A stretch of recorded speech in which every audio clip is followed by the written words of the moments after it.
Aleluya. Gloria a Dios. Aleluya. Santo es el Señor. Alabado sea el nombre del Señor. Bendito sea el nombre del Señor. Aleluya.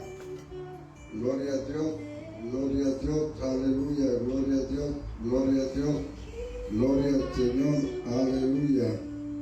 Santo es el Señor. Gloria a Dios. Alabado sea el nombre del Señor. Gloria al Señor. Aleluya. Amén. Gloria a Dios.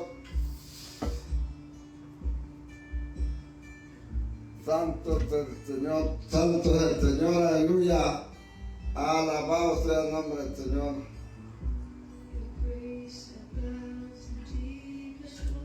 Damos gracias al Señor en esta mañana que nos permite una vez más estar en su casa. Amén.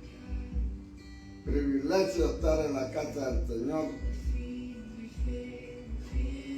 Padre, gracias te damos, Señor, en esta mañana que tú nos permites, Padre Santo, venir delante de ti. Te pedimos tu ayuda, tu dirección, Señor. Seas tú, Señor, bendiciendo todo lo que se va a hacer en esta mañana, bendiciendo tu palabra, Señor, administrándonos por medio de ella, Padre. Necesitamos de tu palabra, Señor. Necesitamos de ti ser alimentados, Señor, por esa palabra, Padre. En el nombre de Jesús, amén. Amén, gloria al Señor. Amén, continuamos con el libro del Apocalipsis, amén. Y en este día nos toca la voz entre los candeleros. Apocalipsis capítulo 1, versículo 12.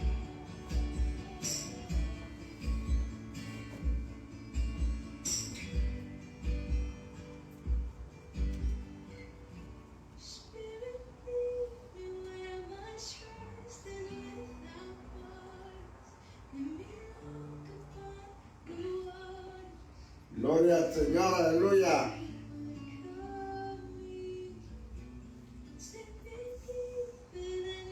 Bendito sea el nombre del Señor. Un recuento introductorio vamos a tener, vamos a hacer un recuento introductorio.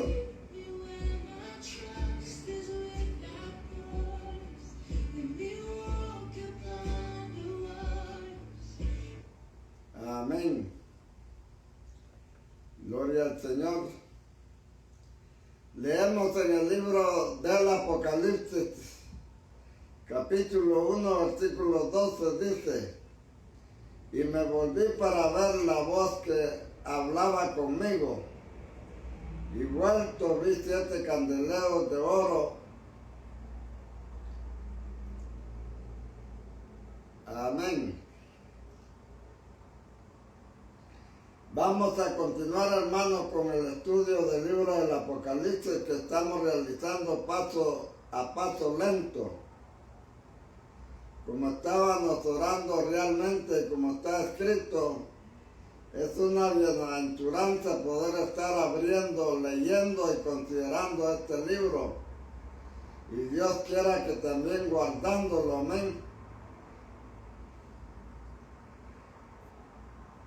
El libro de la consumación, que es este libro.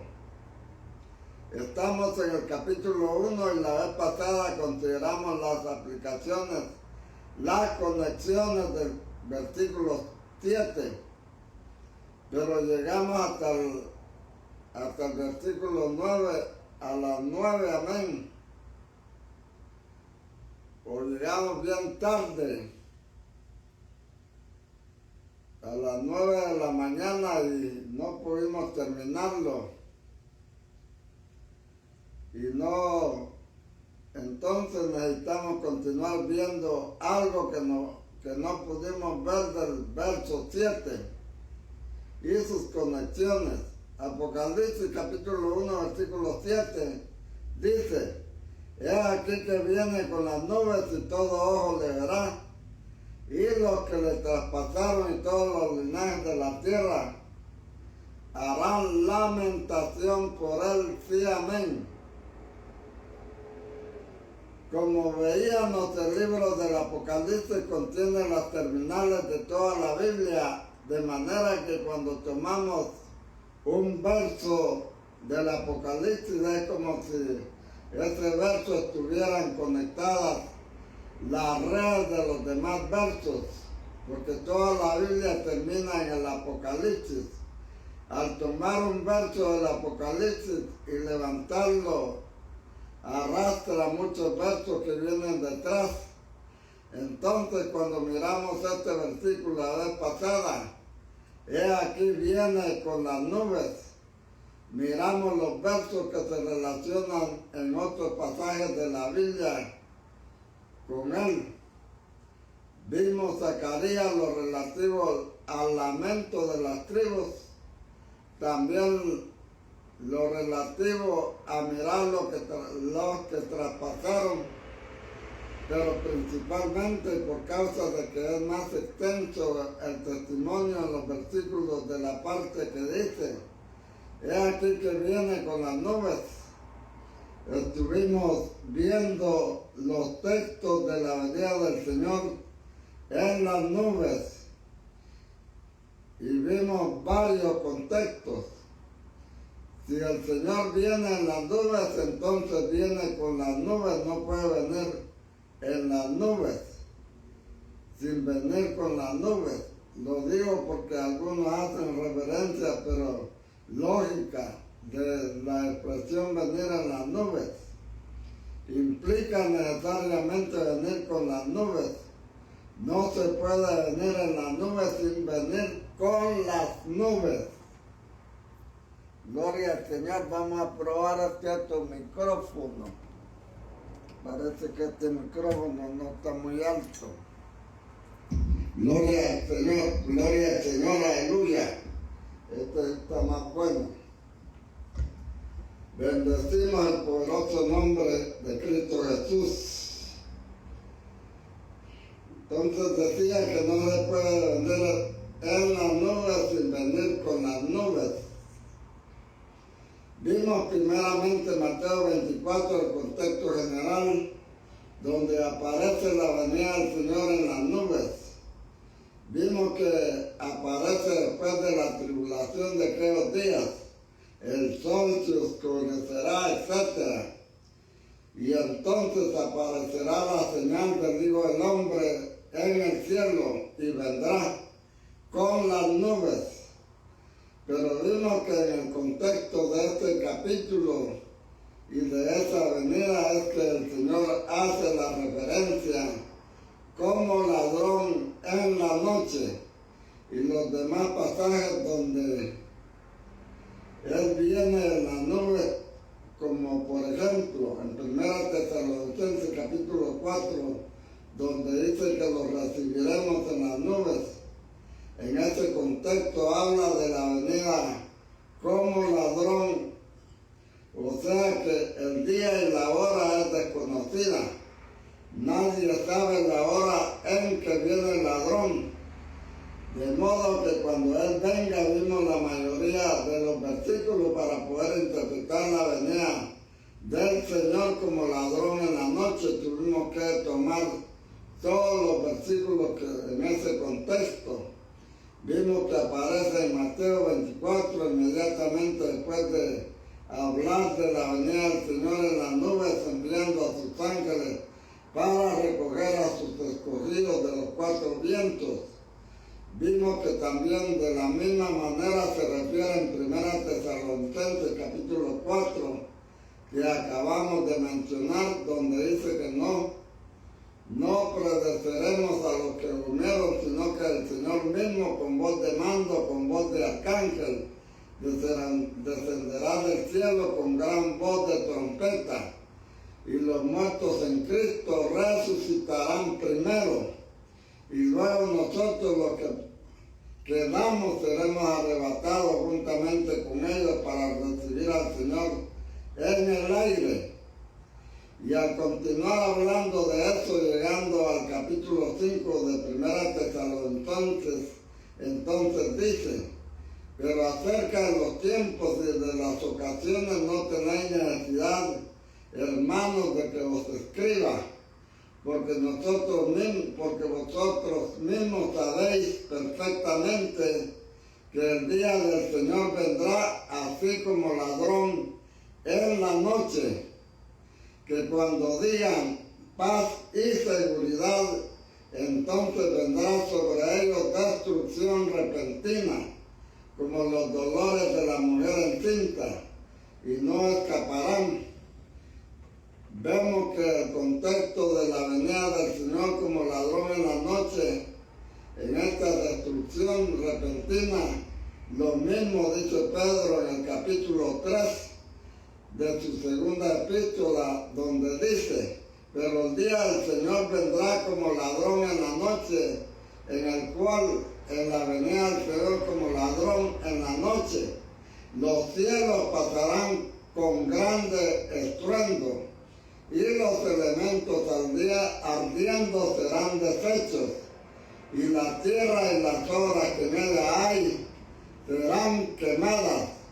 O sea, estuvimos viendo todos los contextos que se refieren al día del Señor como ladrón en la noche. Nos faltó un solo verso, y eso lo vamos a ver hoy en Apocalipsis capítulo 3. Pero cuando leímos este verso tenemos que ligarlo con los otros 5 versos que vimos relativos a la venida del Señor como ladrón en este otro. En Apocalipsis capítulo 3, versículo 13, el Señor le dice a la iglesia: acuérdate pues de lo que has recibido y oído, y guárdalo y arrepiéntete. Pues si no velas, vendré sobre ti como ladrón, y no sabrás a qué hora vendré sobre ti. En este contexto también se señala la venida del Señor como ladrón. No está diciendo en qué momento, ni antes o después de la tribulación, sino que está diciendo que viene como ladrón. Pero para interpretar este verso tenemos que leerlo junto con todos los versos que hablan de la venida como ladrón, y leerlo en todo su contexto para no darle una aplicación fuera de lugar o imaginaria, amén, porque la gente se imagina muchas cosas. La unión con los resucitados, ¿dónde va a ser esa unión? ¿O dónde va a ser ese encuentro glorioso? Amén, del arrebatamiento. Hay otra cosa que no pude decir la vez pasada cuando mencionamos el pasaje de Lucas. Vamos a Lucas, donde se habla también de la venida del Señor como ladrón. Eso está en Lucas capítulo 12, versículo 35. En adelante es aquella enseñanza para el siervo vigilante. Nosotros leímos el pasaje y leámoslo otra vez hoy para tener en cuenta un detalle que la vez pasada, por causa del tiempo, solamente pasamos de largo, pero hoy necesitamos detenernos un poquito en esta expresión. Lucas capítulo 12, versículos 35 al 40, habla del siervo vigilante. El Señor le habla a sus siervos, a sus apóstoles, a los suyos, y les dice: estén ceñidos vuestros lomos y vuestras lámparas encendidas. Y vosotros sois semejantes a hombres que aguardan a que su Señor regrese de la boda, para que cuando llegue y llame, le abran enseguida. Bienaventurados aquellos siervos a los cuales su Señor, cuando venga, halle velando. De cierto que os digo que se ceñirá y hará que se sienten a la mesa y vendrá a servirles.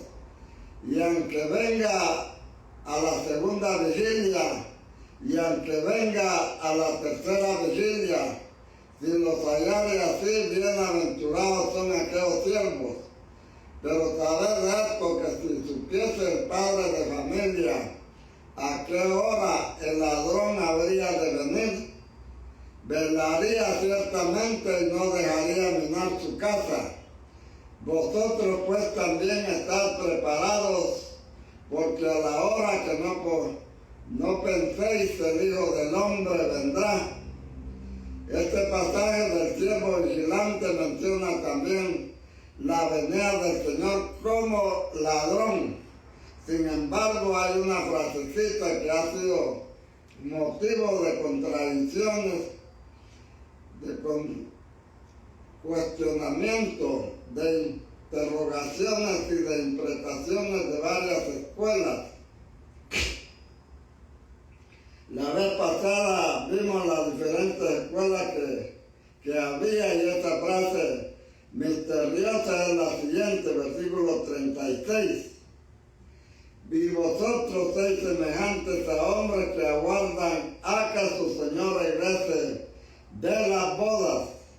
Esa expresión, regrese de las bodas, es interpretada por algunos como si hubiera habido una boda anterior a la venida del Señor como ladrón.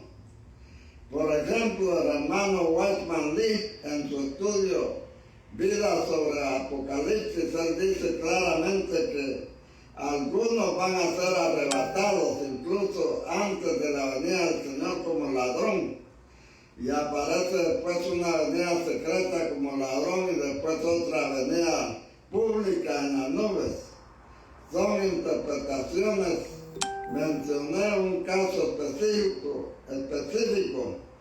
para ver cómo algunos interpretan que incluso habrá un rapto anterior a la venida secreta, que inclusive es considerada por algunos anterior a la venida pública. Estas divisiones de venida secreta y pública son interpretaciones.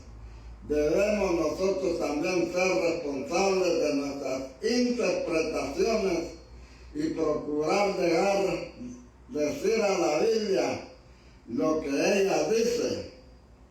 Ahora, lógicamente, que yo estoy enseñando esto, me siento responsable de explicar este versículo.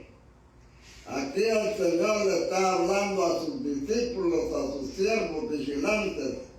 En ningún momento he oído al Señor preparar a sus discípulos para un rapto anterior a su venida como ladrón. Él siempre preparó para su venida como ladrón.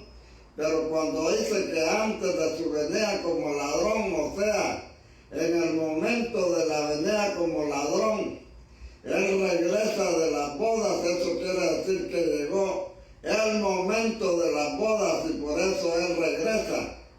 Fíjense en que en este pasaje de Lucas 12, del siervo vigilante, él está hablando especialmente para aquellos que vamos a estar, si es que nos toca a nosotros, o que van a estar si les toca a otros, como cuando el Señor venga. Entonces, en este pasaje del Señor es para prepararnos a los que estén o estemos vivos. En el momento de la venida del Señor, o sea que no se está refiriendo a los cristianos que ya murieron en Cristo. Los que ya murieron en Cristo son precisamente aquellos con los que el Señor viene, porque ellos resucitarán primero y nosotros seremos arrebatados juntamente con ellos. Por eso es que se puede hablar de regresar de las bodas, porque los muertos en Cristo resucitarán primero, o sea, en el momento de la unión con el Señor, Una boda es la unión con Cristo en el momento de la resurrección. Es cuando ellos y el Señor se han hecho uno. Cuando la vida del Señor ha sido manifestada en la carne de los resucitados. Por eso cuando Él dice, regresa de las bodas, quiere decir que regresa con los resucitados, regresa para los siervos vigilantes que estén vivos. Esa es la manera como yo lo entiendo, sin ser dogmático, amén, y sin imponerlo a ninguno. Ustedes pueden pensar como usted quiera, amén. Pero algunos hermanos, con base a este versículo, dicen que ha habido un rapto incluso antes de la venida secreta. Bueno, yo no pienso así, pero tampoco puedo imponer mi pensamiento a otros, pero les digo las distintas escuelas que hay, amén. Los vencedores pasarán por la gran tribulación. Vamos a este punto. Los vencedores pasarán por la gran tribulación. El otro punto, o sea, un tercer punto para completar lo de la vez pasada, y les ruego que lo que estamos hablando hoy sea a continuación de la vez pasada para completarlo, porque no tuvimos tiempo de terminarlo por causa de lo tarde. Vamos a Apocalipsis capítulo 15, del cual estuvimos cantando, amén. En Apocalipsis capítulo 15, versículo 2, se ve el número de los vencedores y dice esto de estos vencedores. Vi cuando hubo un mar, vi también como un mar de vidrio. Les ruego que se fijen en la palabra también. Es bueno aclarar que nosotros estamos leyendo un libro al que ya el arzobispo de Canterbury, Robert Landon, y otros después lo dividieron en capítulos, y en el siguiente siglo se le dividió en versículos. Cuando Juan escribió el Apocalipsis, Juan no lo escribió con capítulos ni con versículos, él lo escribió de corrido. A veces los capítulos y los versículos no son útiles para encontrar rápidamente, no son útiles, quiero decir, para encontrar un pasaje rápidamente, porque si no tuvieran por lo menos un número, difícilmente lo encontraríamos y nos demoraríamos mucho. De manera que tiene su utilidad esa división en capítulos y en versículos. No fue hecha por los apóstoles, no necesariamente por el Espíritu Santo, sino por hombres queriendo ayudarnos a encontrar rápido los textos, así como a mí me ayudan ahora aquí con la computadora. Por eso leo rápidamente. Dice ahí, vi también en el capítulo 15, versículo 1, dice, vi en el cielo otra señal, o sea que está dando la continuidad a las cosas, a las otras señales que había visto. Había visto la señal de la mujer dando a luz el niño varón, había visto la señal del dragón y ahora veo otra señal grande y admirable, 7 ángeles con las 7 plagas posteriores. Pero fíjense en un detalle, vi también como un mar de vidrio mezclado con fuego, y a los que habían alcanzado la victoria sobre la bestia y su imagen y su marca, y el número de su nombre en pie sobre el mar de vidrio con las arpas de Dios. Entonces estos son vencedores que por lo que está escrito en el verso 2, necesariamente pasaron la gran tribulación. En el capítulo 14 se presentan los 144,000 que en el capítulo 7 son 12,000 sellados de cada tribu de Israel. Algunos hermanos toman un grupo de los 144,000 como diferente al otro. Yo no tengo libertad de pensar que hay dos grupos de 144,000 diferentes, porque nunca se puede hacer una doctrina de un solo versículo. Siempre tiene que haber por lo menos otro versículo que confirme al uno, que sea un pasaje paralelo y que se refiera a lo mismo. En Apocalipsis capítulo 7 aparece la misma secuencia que aparece en el capítulo 14 y 15. En Apocalipsis 7 aparecen los 144,000 sellados de las tribus de Israel, e inmediatamente después aparece una multitud de otras tribus, lenguas, pueblos y naciones, es decir, de los gentiles. Apocalipsis 7 se presentan las tribus de Israel y las tribus de los gentiles en esa secuencia. Primero las de Israel y luego las de los gentiles.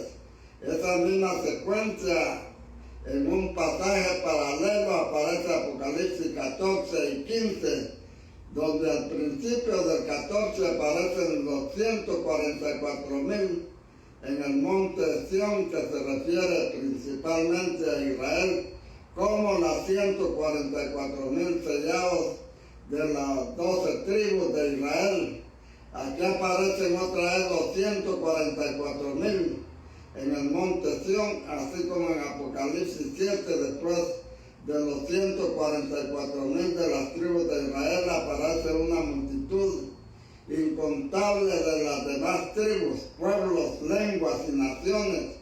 Así también después de Apocalipsis 14, donde están los 144,000, en el monte de Sión aparece esta multitud de vencedores de las tribus y naciones que están ahí en el tiempo de la tribulación y que vencieron. La misma secuencia de Apocalipsis 7 aparece en Apocalipsis 15.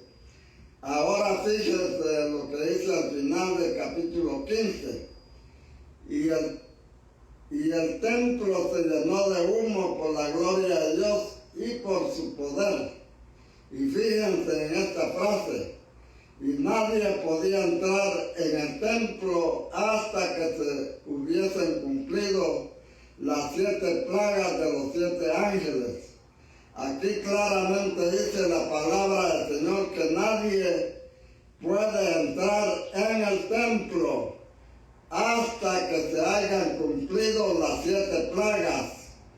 Por eso en Apocalipsis 16, después de escribir, como lo vimos la vez pasada, el reino del dragón en la 5ª copa y en la 6ª copa, también la reunión de los reyes de parte del dragón, la bestia, el falso profeta, para la batalla del Armagedón, todavía en el contexto de la 6ª copa, dice el Señor: he aquí yo vengo como ladrón.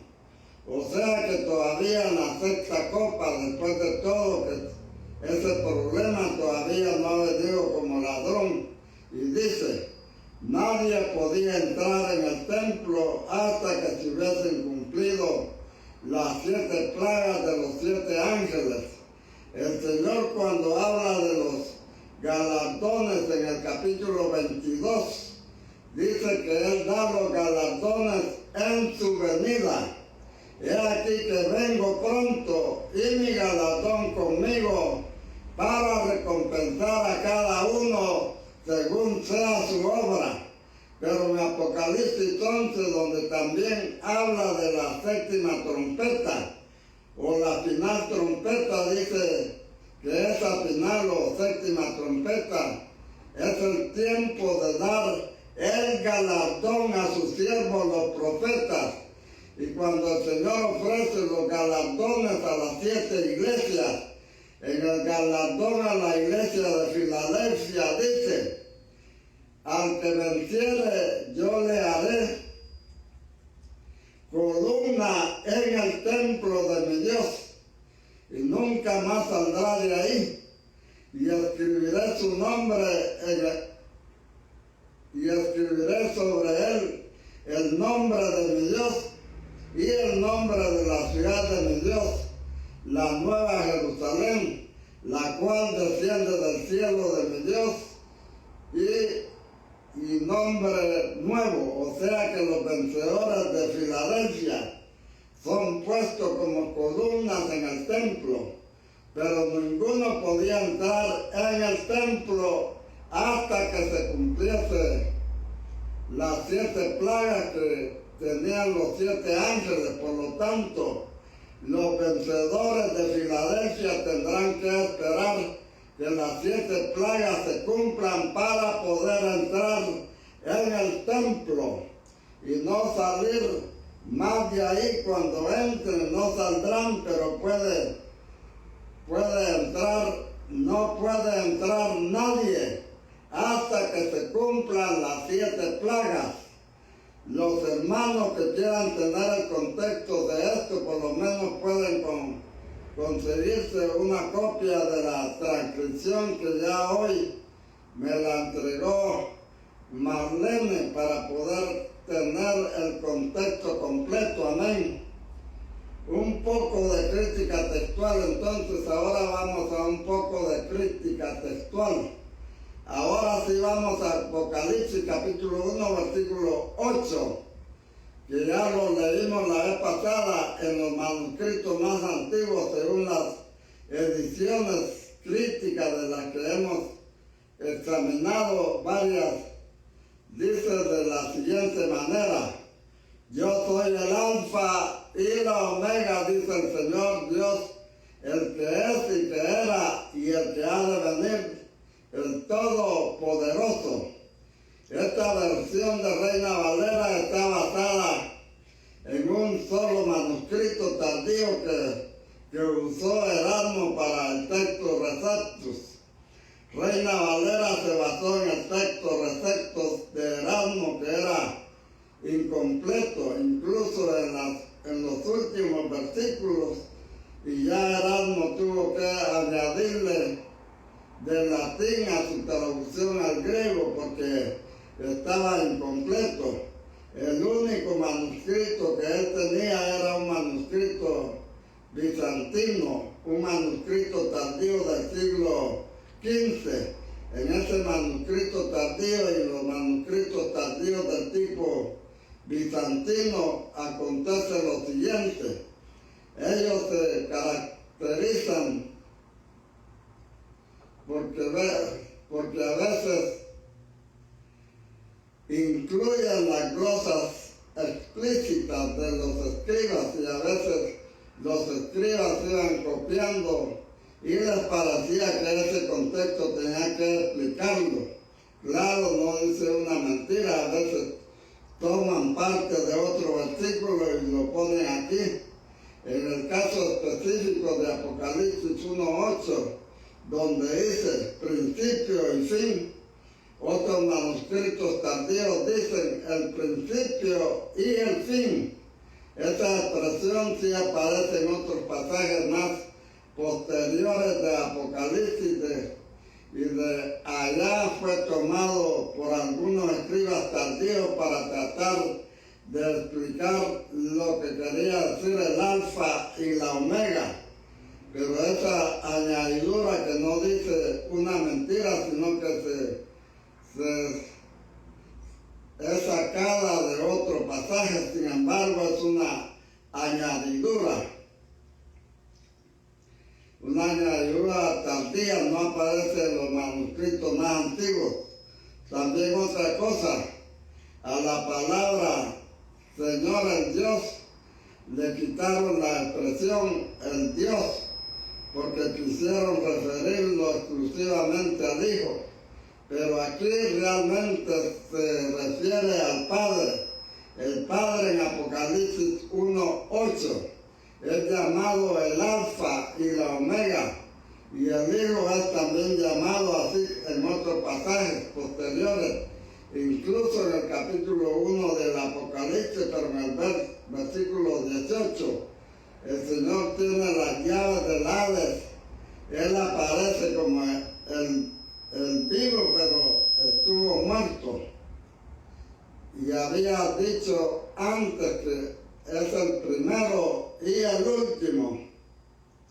O sea que en ese contexto de alfa y omega significa el primero y el último, el principio y el fin.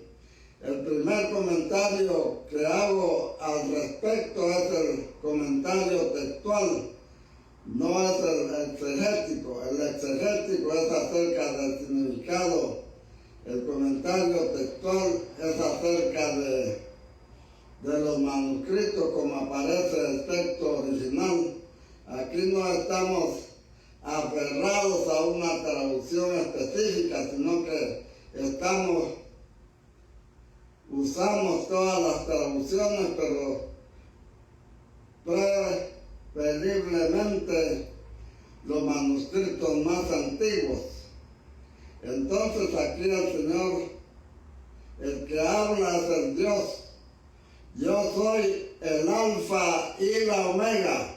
El Alfa es la primera letra del alfabeto griego, porque el Nuevo Testamento se escribió en griego. En el hebreo es el F, pero en el griego es Alfa. Entonces en la primera letra, que tiene valor numérico número 1, y Omega significa la última letra del alfabeto griego.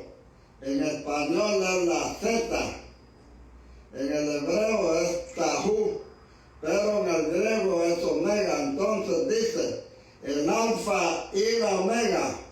Saben que es muy interesante como se escribe Alfa, porque en este caso tenemos que escribirlo con mayúscula, porque se refiere al Señor.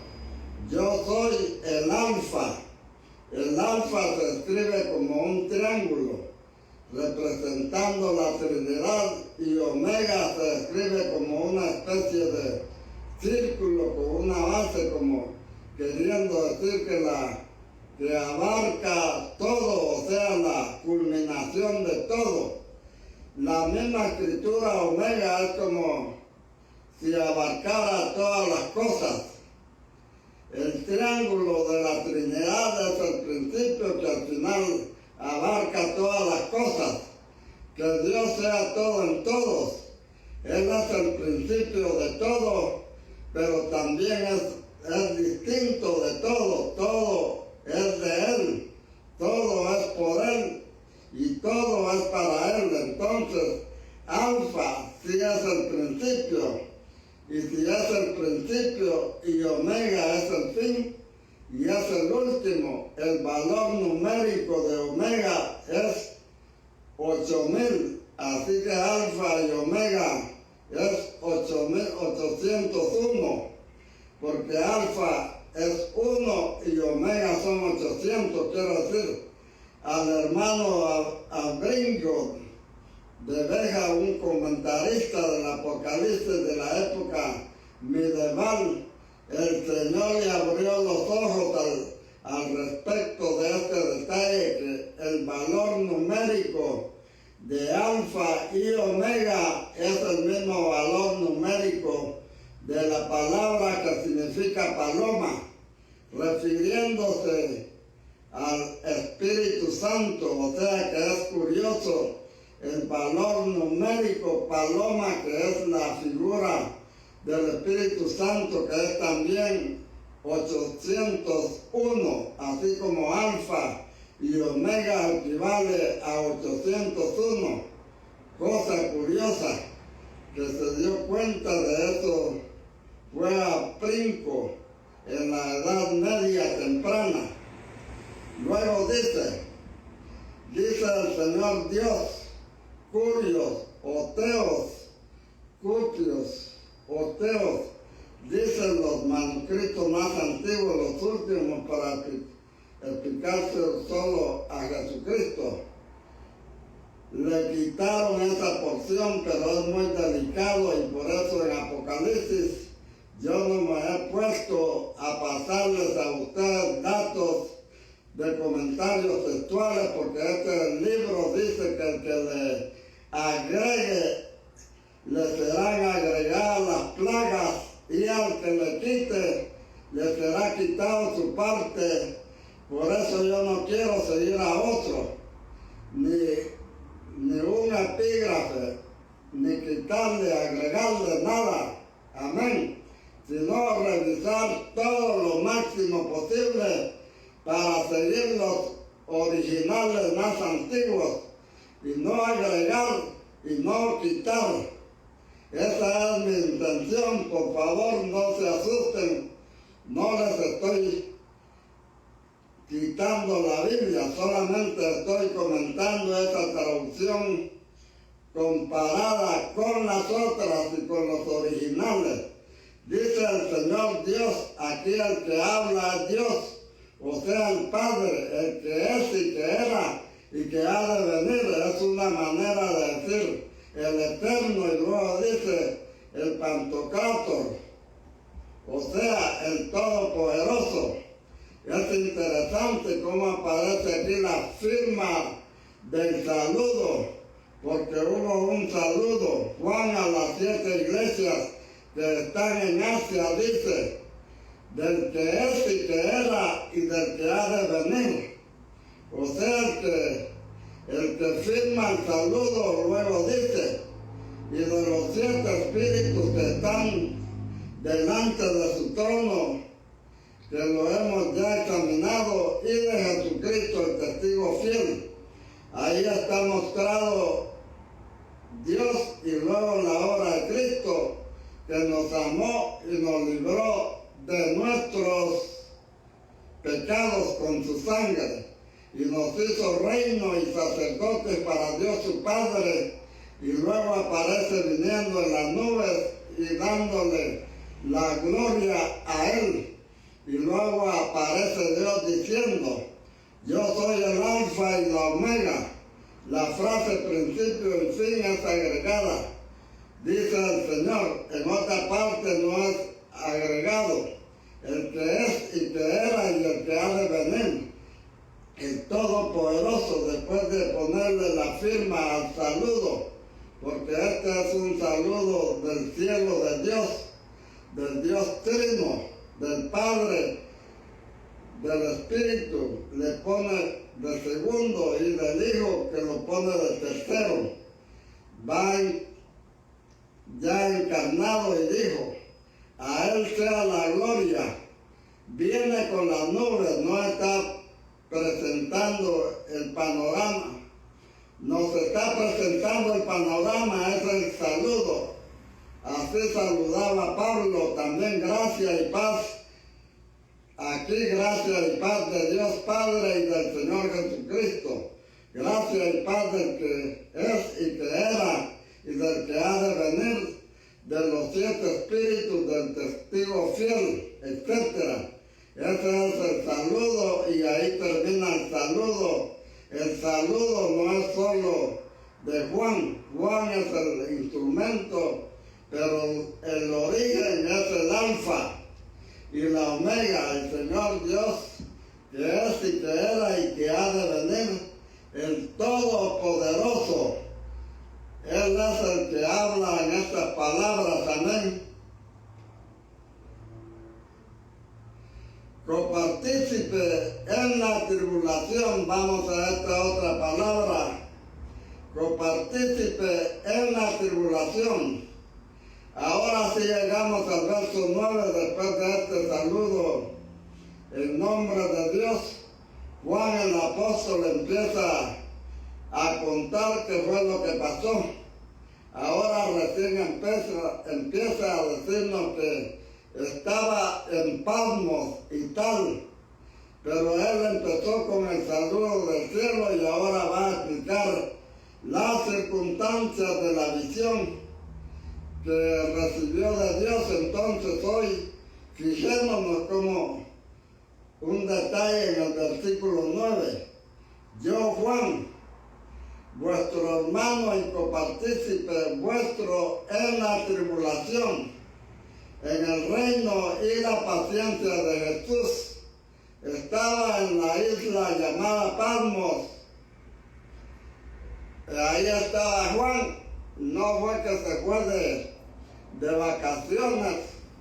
No fue que ya estaba retirado y se fue para Cuba a estar viviendo en un hotel y a estar disfrutando allá en esa isla o en Hawái, como hacen muchos americanos irse a vivir a la isla de Hawái, y también muchos canadienses se van para allá o se van para México a estar viviendo ahí cerca del mar de vacaciones o de jubilados, se van ahí a estarse parrandeando mientras que se mueren.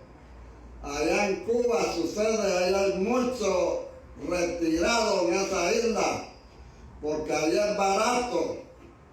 Ahí se paga el hotel y le dan los 3 tiempos y también le dan las bebidas gratis, le dan todo lo que necesita para embriagarse, el ron cubano, la cerveza, cualquier bebida se la dan de gratis, solo con pagar la estadía allá en el hotel.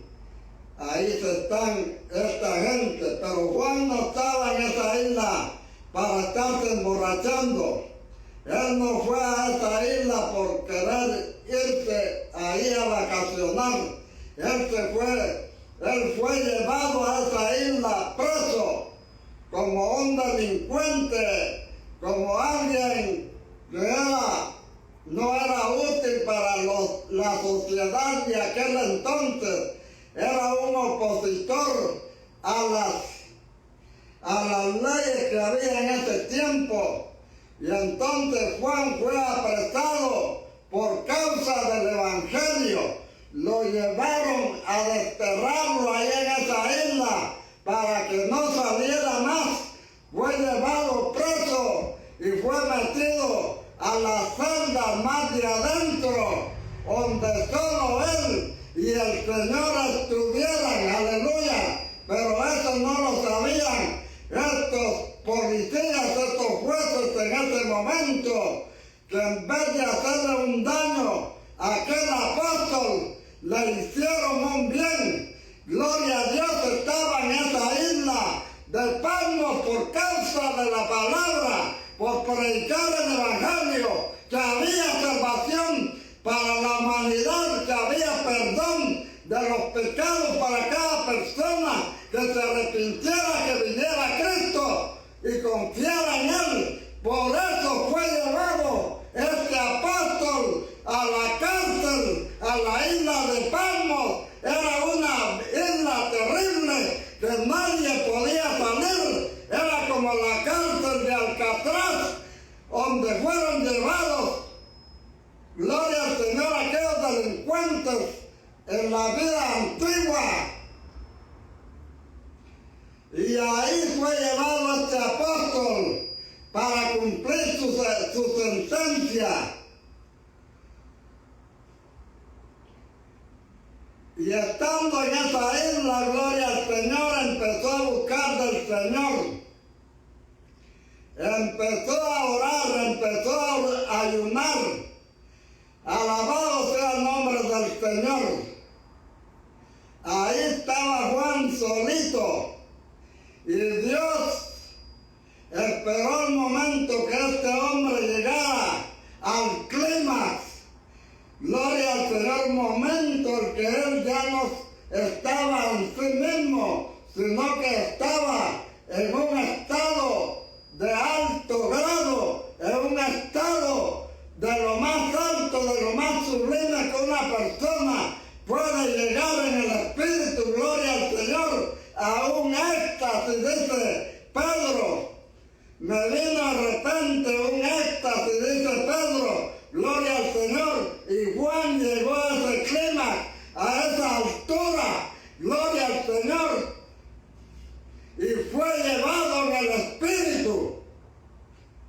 No se dieron cuenta los guardias que un preso se les había escapado, se había salido del cuerpo y había sido llevado hasta el tercer cielo, hasta el trono de la presencia del Señor. Había sido llevado este siervo y los guardias ahí vigilándolo y no se dieron cuenta de que Juan se había escapado. Gloria al Señor, se había ido para otro mundo. Sea el nombre de Dios glorificado para siempre. ¡Oh, aleluya! Y así en este estado él se fue.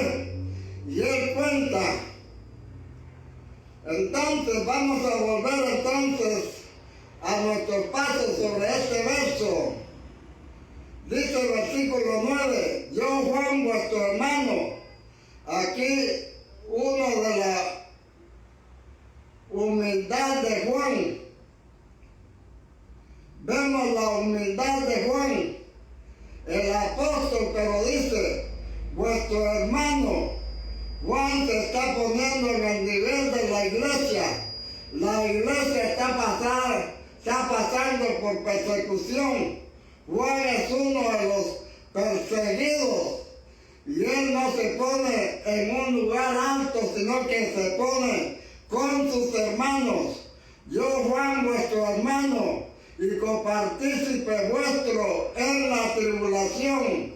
O sea que lo normal de los hermanos es pasar por tribulación. Juan se declara hermano y se declara copartícipe en la tribulación. Ciertamente que aquí no se refiere exclusivamente a la gran tribulación, sino que a todo tipo de tribulación. Pero se presenta Juan. Amén. Pero lógicamente que la gran tribulación es tribulación. Fijémonos en este contexto cómo se presenta Juan. Juan está en persecución. Juan entiende a la iglesia. La iglesia está en persecución.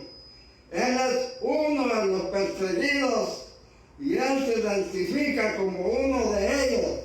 Eso es muy bonito, amén. Porque ponerse uno que está tranquilo, que no está pasando por problemas o darle consejos a otros sin conocer dónde le aprieta el zapato al otro. Esos son consejos muy vacíos, amén. Solamente quien ha vivido, que sabe dónde le aprieta el zapato, que a él también le ha apretado el zapato en el mismo callo, amén.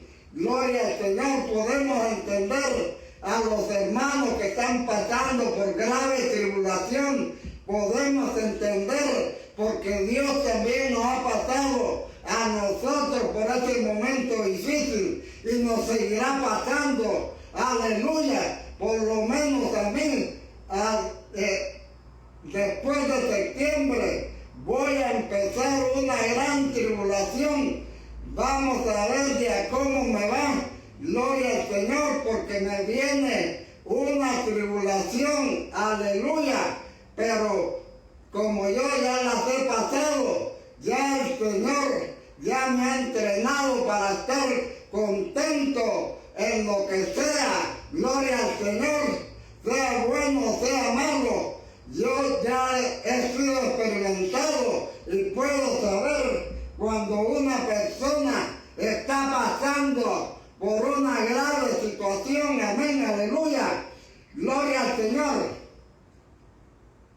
Entonces, aunque él está preso, él antes de llegar a ser preso dice Tertuliano que lo consideraron a ser puesto en una olla de aceite hirviendo. Esa historia la cuenta Tertuliano y que no se quemó. Pensaron que era un brujo. Ya habían tratado de matar a Juan. Lo querían hacer como un pollo del Kentucky o como un pollo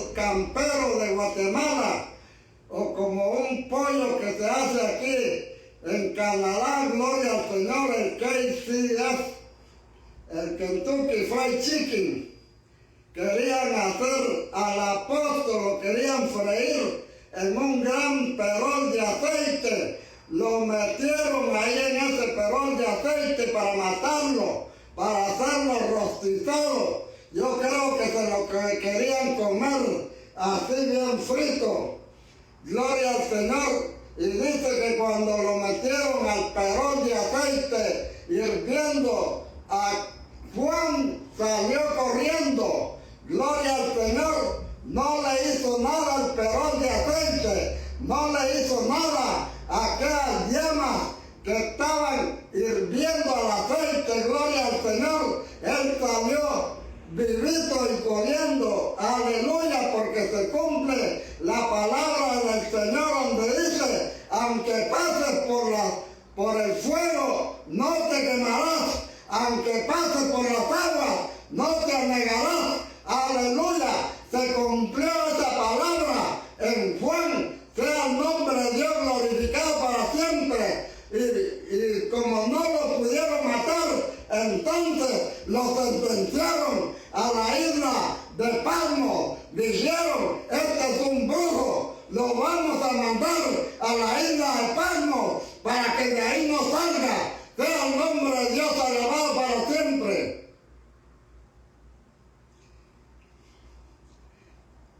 Aleluya. Gloria al Señor. Es que Dios lo tenía reservado para recibir este libro y el Evangelio y las epístolas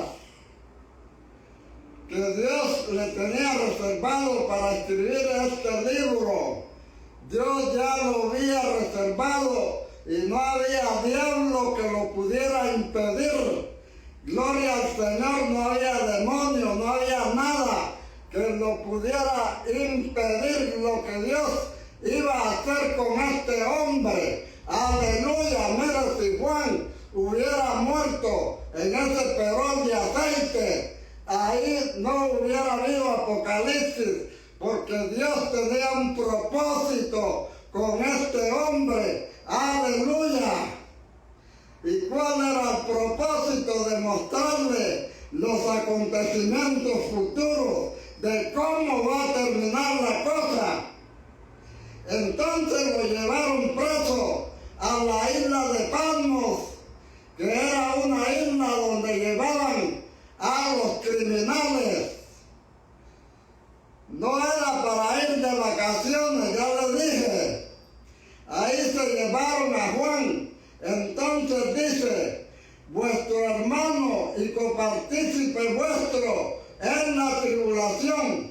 Jesús también, cuando le habló a la iglesia en Esmirna, que después lo vamos a ver con más detalle, antes de decirle a la iglesia que la iglesia esté dispuesta a ser fiel hasta la muerte, el Señor se presentó primero a la iglesia diciendo, yo estuve muerto y he aquí que vivo, sé fiel hasta la muerte, y yo te daré la corona de vida, porque Él sufrió.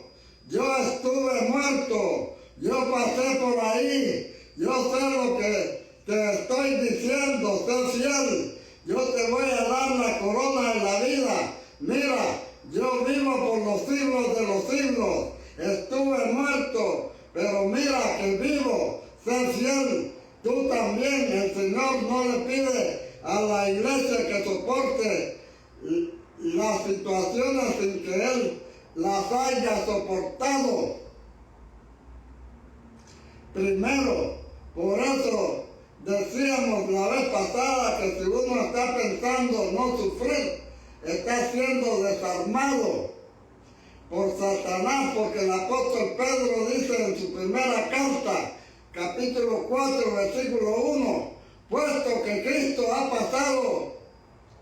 padecido por nosotros en la carne, vosotros también, hermanos,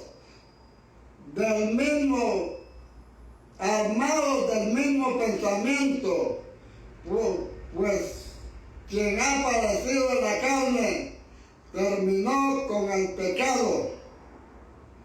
Hermanos, lo normal de la vida cristiana es pasar por pruebas, por tribulaciones, por dolores. En Hechos el apóstol Pablo confirmó a la iglesia precisamente con estas palabras. Hechos 14, versículo 22 dice: confirmando los ánimos de los discípulos, exhortándoles a que permaneciesen en la fe y diciéndoles, es necesario, esa palabra necesario es porque Dios nos hace bien porque Dios nos hace bien cuando pasamos la prueba. La prueba que pasamos es para purificarnos, que a través de muchas tribulaciones entremos en el reino de Dios. Esa es la manera de confiar, de confirmar los ánimos. Hoy se trata de animar diciéndole a la gente, tú no vas a sufrir nada, te vas a ir en el rapto, no vas a sufrir, porque el Señor ya sufrió por nosotros.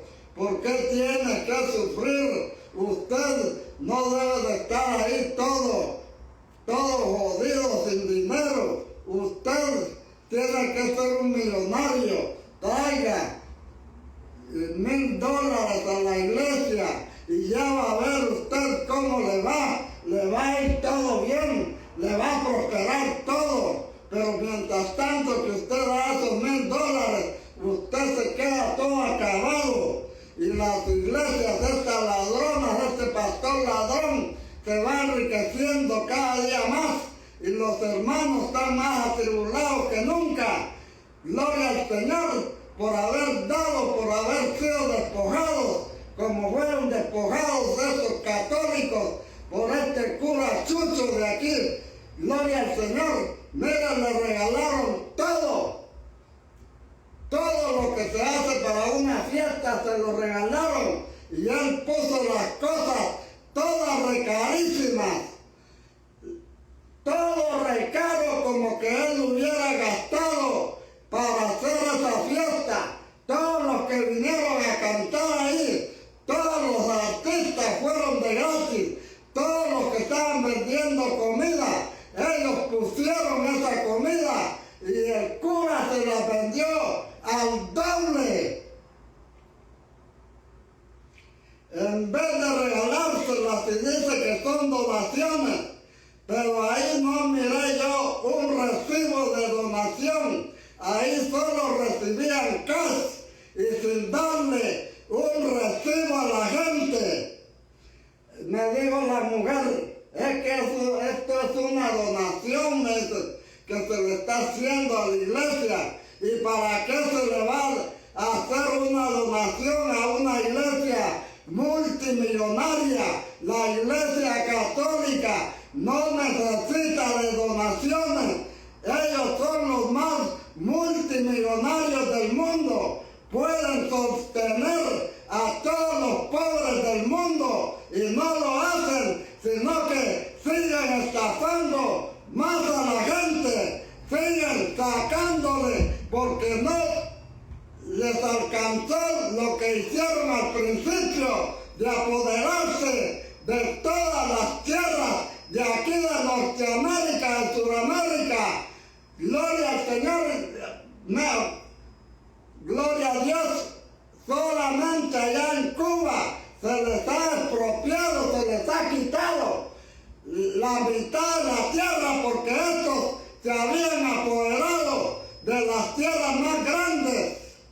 Y en Cuba se les ha mochado como el perro mocho. Aleluya.